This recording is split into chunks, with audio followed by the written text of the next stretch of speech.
Okay, so today we're going to talk about the hero loadouts that you need for FROSTNITE 128. We cleared 128 a couple of days ago, so we're going to talk about exactly what you need for all the different roles. Okay, so let's go to our heroes. I've got them all ready to go. First up, let's show you the Constructors. We have two Constructors with the same build, or pretty much the same build. So firstly, you want to go with a Mega Base. So what does Mega Base do? Mega Base, he increases your base connectivity, as the commander, he increases your base connectivity range by 3.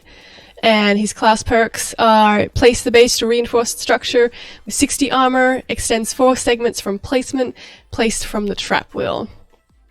And melee knockbacks and staggers trigger kinetic overload, dealing 25 base energy damage, and all that stuff doesn't matter. Basically, he increases the connectivity of your base outwards, so you're going to be covering a wider range for your base. That's why we want him. We want his Supercharged Traps and all of his support team members to reach a wider area, because our base in FROSTNITE is huge. Okay, so then we're going to go with Supercharged Traps.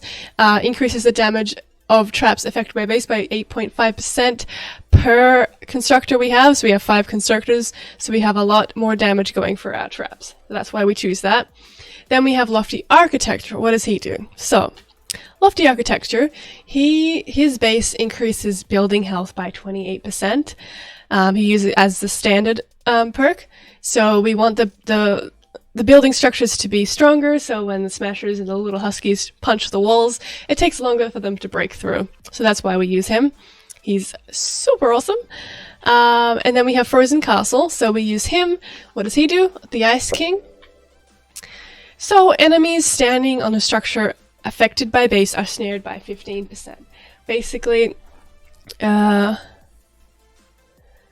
enemies that are standing on the structures with the base, so they're going to be snared, they're going to be moving around a little bit, they're not going to be struggling to move. Basically, that's what we use him for. We did also use him as a main before, and that helped quite a bit where as a commander perk, enemies that are on the structure are frozen for 4 seconds, and each enemy can be frozen once every 15 seconds. That was a nice one too, but we felt in the end we wanted to use Mega Base instead and use that Supercharged Traps to reach a wider area. So then, what we used was Power Modulation. He is Power Base Kyle. Structures affected by base are healed by 4% of max health every 10 seconds. Basically, your structures are healing themselves, so you don't have to go run around and do that. You still want to do that as well, but it's great to have him, especially with Mega Base, and more of the traps in the area is going to be healing itself on its own, because there is a giant base that we use for FROSTNITE, so you want everything to be looked after. Then we use Tough Traps, which is Machinist Harper, and she increases the trap durability by 17.5%. She is very important. As you might notice in our Survivor squads, we don't actually have much trap durability anymore, so having her there is definitely going to help. It makes it so the traps will last longer before they gas out. The number on there, sometimes it says 50 or 60, and it says like 20 uses out of 50, that's the trap durability, and she's going to increase that, so it takes longer for the traps to disappear. Then we have Faster Explosive. So, Demolitionist Penny, she increases your launcher damage by 17%. She is amazing because you need that to do as much damage as you can if you're going to be using the Wrath or the Santa's Little Helper, which is what we like to use, against the enemies. And especially since FROSTNITE got nerfed, it's a lot easier to actually kill the enemies as opposed to just slow them down. So that extra launcher damage is great. You can kill them. It's great. You can use her very, very effectively. So we have 2 Mega Bases. We have the main builder, and then we have the Lubber Shield builder, and they're both using these builds here. Although if you want to, you could also use Hotfix, increase building repair speed by 10%. That can help with maybe the Lubber Shield builders running around repairing things. So that's also an option too if you want to change something around. And then Slow Field and Supply Drop, or Slow Field and Teleporter, depending on what strategy suits your team. Alright, next we have Zero Zenith, the Freezer. So, let's see what he does. Zero Zenith, Sniper critical hits freeze enemies for 1.5 seconds, and apply water affliction, dealing 21 base water damage per second for 3 seconds. Basically, he freezes stuff. So we use a crank shot with him, and you want to make sure you have crit rate on them. So you can, you need sniper crits. It can't just be sniper damage, you need sniper crits, and then you're going to freeze enemies for 1.5 seconds. So the great thing about him is that if you use a crank shot, it has a lot of fire rate, it shoots really fast compared to the Blizzard Blitzer, so you're going to be freezing a lot faster or more often than you would if you were just using the Blizzard Blitzer. And in a later video, I'll show you the exact perks to use for the crank shot with him. But he's great because you want to slow everything down. You don't... It's not really as much about killing them all very quickly as it is about slowing them down so the traps can do the work and so you don't die. He's great for dealing with takers because his takers fly around and can kill you pretty easily. So we use Blast from the Past. We did try a build with using Rock and Riff, totally rocking out, which increases crit rate by 160 and heals as well. But what you'd have to do is that means the Zenith would have to place all the traps so they had infinite rocking out.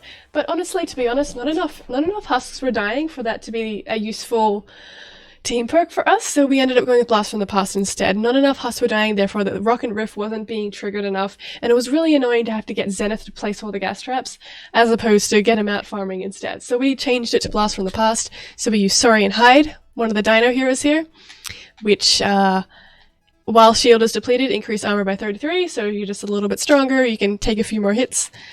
Saurian Focus, this is because he's going to be a farmer punching things.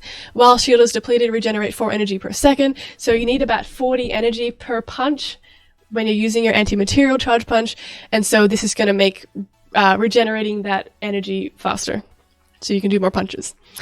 Then we have Going Coconuts. We have Going Coconuts meaning when you search things, you get more of a chance to find coconuts. Coconuts are great because you eat them and it heals you for like a ton of your health. You want to share them out with everyone, you can drop them on the floor. And the reason that we have it on Zenith and not Archaeologists is because you want Zenith to be searching more things than punching. Archaeologists can punch more. I think it's like 20 energy per punch. So you want him to be searching things to get the coconuts. Night Stalker. So Night Stalker is the wonderful direwolf. During evening and nighttime, increase movement speed by 25%, and guess what? FROSTNITE is always nighttime. That's what I heard, and I think that's the case, so you're going to be speedy, super speedy, you're going to be running around really fast. That's what that's for. Then we have Strike Cost. So, Strike Cost is Archaeologists, increases anti-material charge heavy attack efficiency by 28%. And we've got the class perks on there, in the zone, anti-material charge punch. So she's great as well. Heavy attack efficiency for when he's punching all the rocks, trying to get all of that, all of those materials. Okay, so that's the Zenith build, and you want to use slow field, and you want to use supply drop, not turrets, like that. Okay, next up we have, oh, not Sub-Zero Zenith. We have Archaeologists. Here. Okay, here it is. So, Archaeologist, what does she do?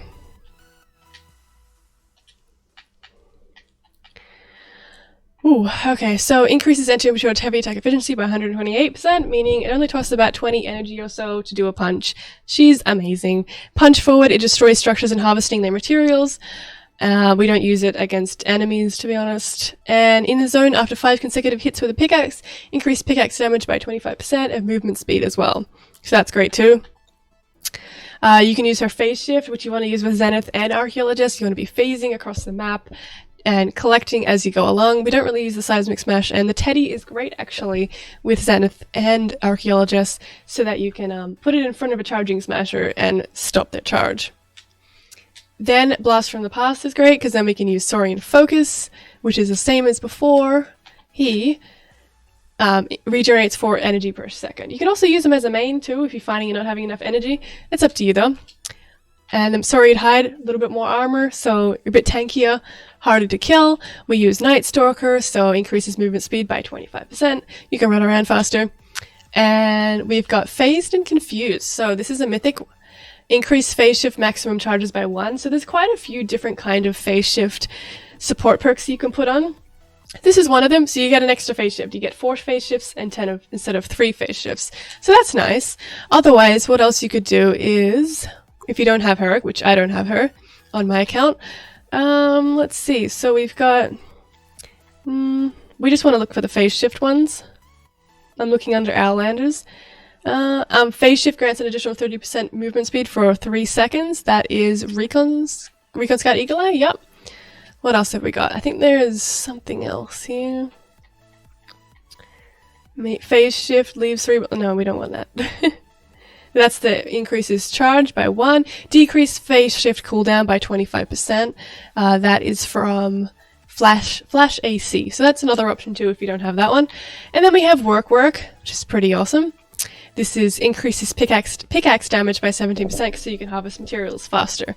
So that's a great one. So that's all the builds you need. You need 1 Archaeologist. You need 2 Mega Base Kyles with Supercharged Traps. You want to make sure you put your bases on the far side of the base from each other so they're not overlapping. Otherwise, Supercharged Traps will not stack. And then also the support team won't stack. So that's why we put them far away from each other. And then we have Zero Zenith to freeze everything. And that's it. That's all of the heroes that we use. 4 people, 4 crazy people going into this insane match. And it's a lot of fun. I love it. I love FROSTNITE. So much fun.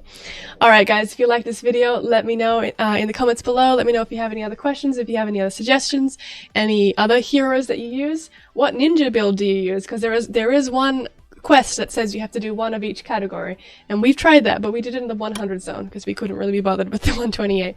So let me know which ninja did you use and what makes your one special. Alright, I'll catch you guys in the next one. Bye!